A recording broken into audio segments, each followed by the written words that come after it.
Vamos a hablar un poquito sobre la neoplasia intraepitelial de endometrio.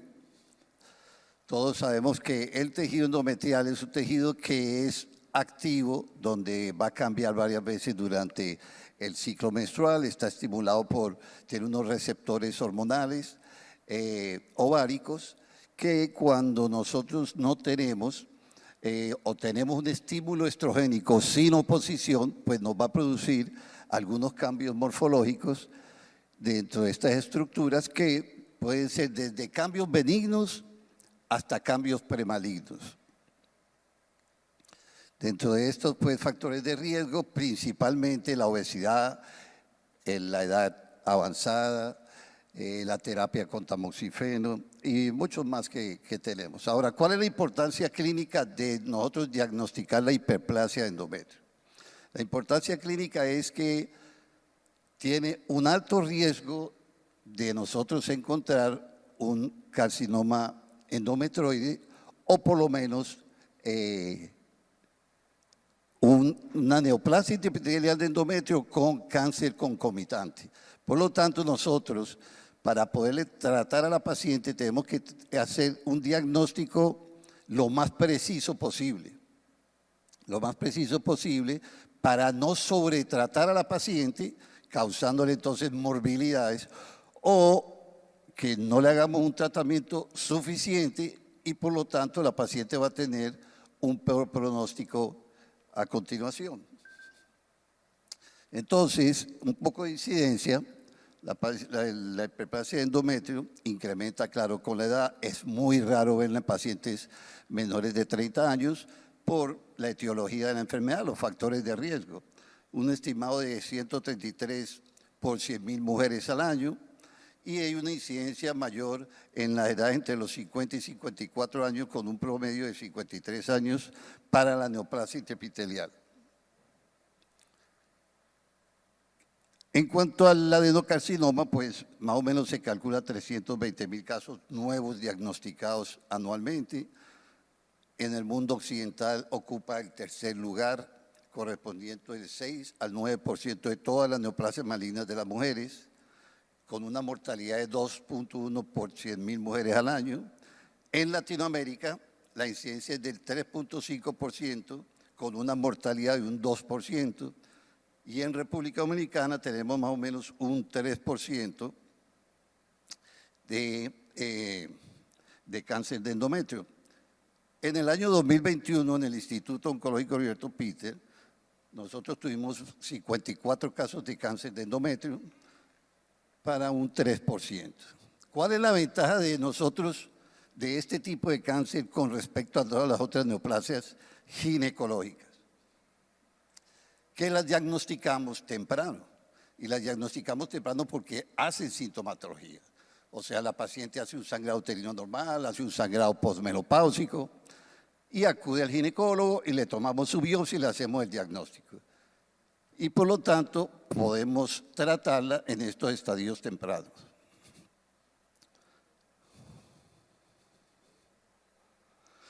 En el caso de las pacientes con cáncer, las pacientes femeninas en el cáncer de todos los tipos de neoplasia, pues lo tenemos en tercer lugar con un 5% después de mama y de cérvix.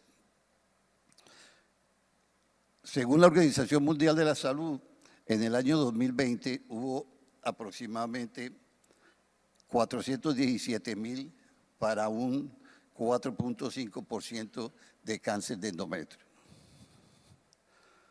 Igualmente, según las estadísticas de Globocan 2020, para Latinoamérica y el Caribe, pues fue un 8%. Entonces, hemos tenido muchas clasificaciones del cáncer de endometrio para poder hacer un diagnóstico lo más preciso y, por lo tanto, un tratamiento que sea el óptimo. Desde 1994, la Organización Mundial de la Salud, basándose únicamente en los cambios citológicos, no lo clasificó en estos tipos de hiperplasia, simple, compleja, con atipia, sin atipia, y es prácticamente una de las clasificaciones que más se utiliza hoy en día. Pero ellos hicieron una modificación al evaluar realmente cuáles evolucionaban hacia un cáncer, cuáles eran los cambios moleculares, Y en el 2014, pues, lo dividieron en hiperplasia endometrio sin atipia, o sea, la benigna, y la neoplasia intraepitelial endometrial atípica, que es la misma hiperplasia intraepitelial de endometrio. Más o menos por ahí, por el 2020, el International Endometrial Group clasificó la hiperplasia como hiperplasia endometrio benigno, neoplasia intraepitelial de endometrio, que es la premaligna, y el cáncer. Esto basándose no solamente en los cambios citológicos, sino en los cambios morfológicos del tejido. Y tenía que tener 5 criterios para nosotros poder diagnosticarlo como una neoplasia intraepitelial de endometrio. La arquitectura del tejido, o sea, la pérdida de la relación glándula-estroma, por lo menos en 3:1, la citología, que hubiera cambios diferentes en la célula, de una célula normal del tejido endometrial a una lesión premaligna, que esos focos tuvieran más de 1 milímetro de diámetro. Y había que excluir 2 cosas. Primero, un tejido secretor normal, pólipos, y segundo, el cáncer.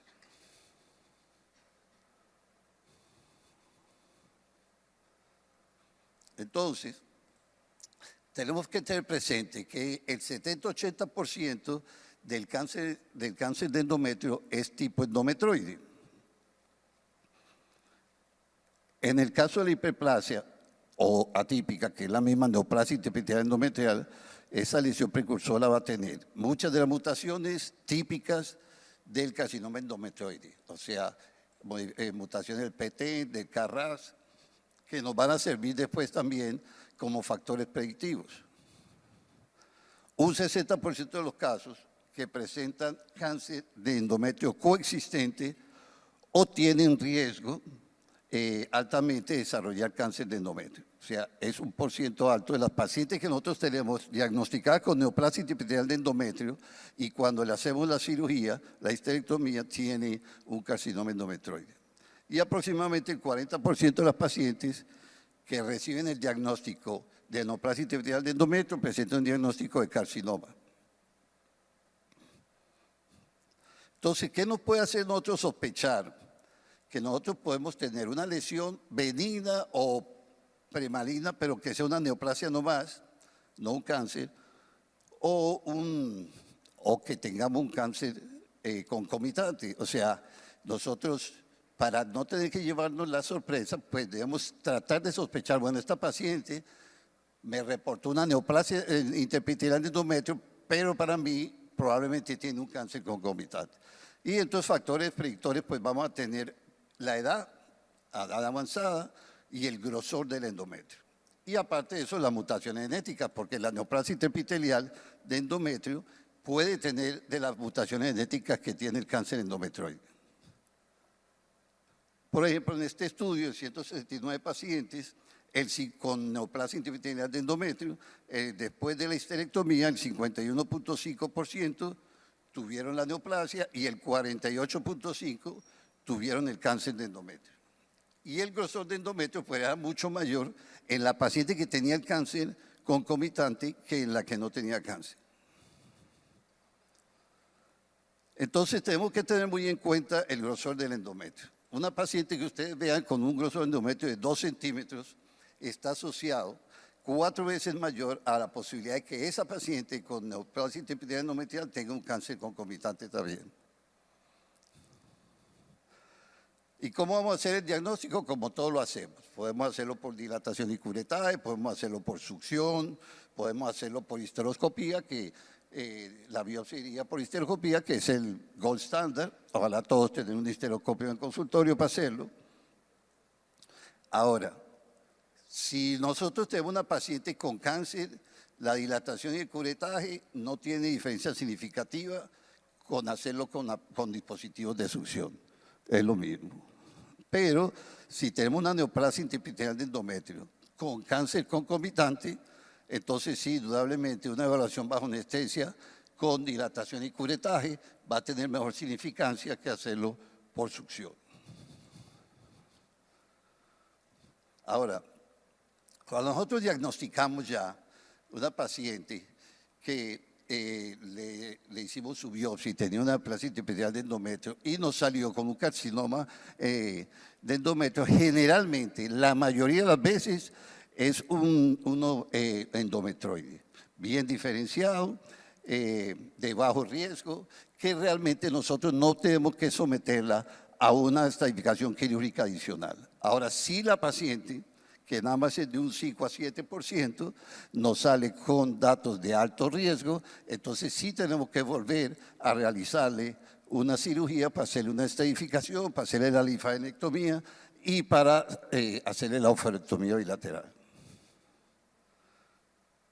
¿Cuál es la elección de abordaje? La que ustedes quieran, la que más dominen, puede hacerse la mínimamente invasiva porque estamos tratando una lesión que es premaligna, no maligna, ¿verdad? La pueden hacer por robot si quieren, por laparotomía, todos tienen la misma estadística de curación. La única que va a variar va a ser la morbilidad, los días de internamiento, etc.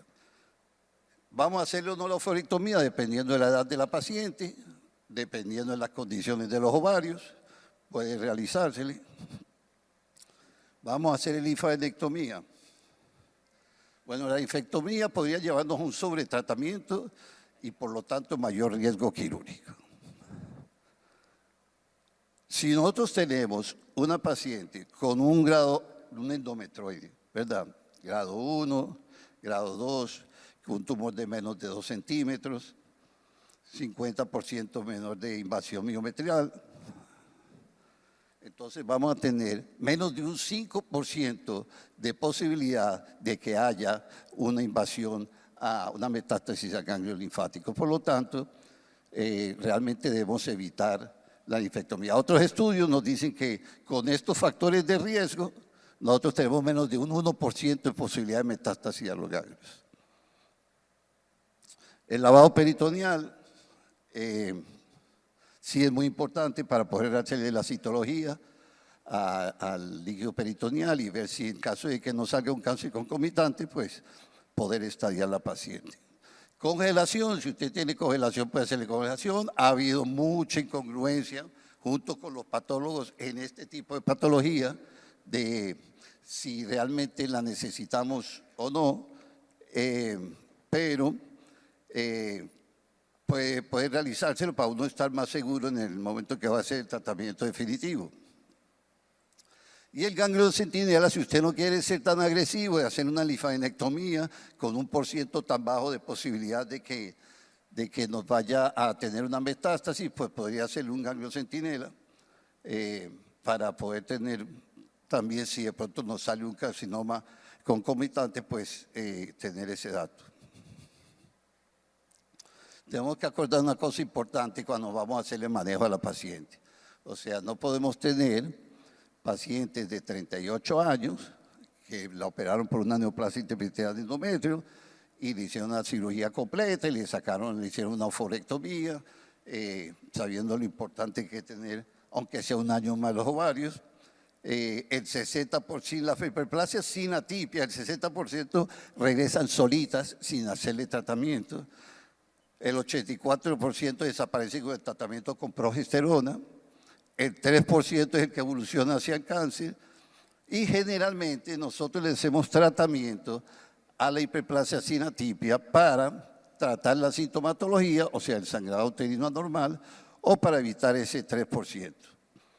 En cuanto ya a la hiperplasia interepitelial de endometrio, que es la lesión precancerosa, el 27% progresa aún con tratamiento de progesterona y el 55% hay regresión con progestanos.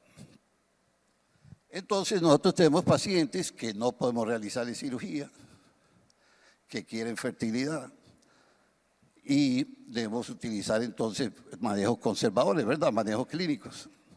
Y en la primera línea pues tenemos el sistema intrauterino liberal de levonorgestrel que tiene una regresión de un 90%, es efectivo, fácil de cumplir. Nada más tenemos que ponerle el dispositivo, la paciente va a tener su estímulo ahí todo el tiempo, es bien tolerado y proporciona anticoncepción si la paciente quiere anticoncepción. En cuanto a los progestados orales como una segunda mejor alternativa, pues vamos a tener el acetato de maestrol, que es uno de los tratamientos con progestágenos más potentes, el acetato de medroxiprogesterona, que es de los que más se utiliza, ya sea en forma cíclica o de forma continua, el acetato de norestrinona, la progesterona micronizada. Pero lo importante, cuando nosotros estamos manejando estas pacientes con una neoplasia epitelial de endometrio, que probablemente y que tienen mucha posibilidad de progresar un cáncer, pues para tener éxito con este tratamiento vamos a ver cómo lo vamos a utilizar y el tiempo de duración del tratamiento. Y claro, el seguimiento. Son pacientes que tenemos que estar muy arriba de ellas por si la paciente no se cura, o sea, no regresa, y que la paciente sepa que de pronto haya que hacerle su cirugía. Generalmente la mayoría de las pacientes regresan entre los 6 y 9 meses de tratamiento. Hay que darle seguimiento cada 3 meses, tener por lo menos, para uno decir, bueno, ya la paciente está curada, tener por lo menos 2 biopsias negativas.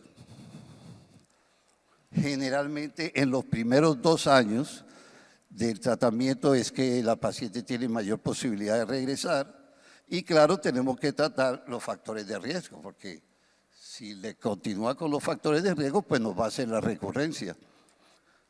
Y hay que saber que cuando una paciente, nosotros la manejamos con cáncer de endometrio, ya sea con cirugía, con radioterapia, como la manejemos, cuando hacen una recurrencia es muy agresivo y tiene pocas respuestas a tratamientos subsiguientes. Si la paciente nos hace una recurrencia de la hiperplasia, pues indudablemente tenemos que realizarle su tratamiento definitivo. Muchas gracias.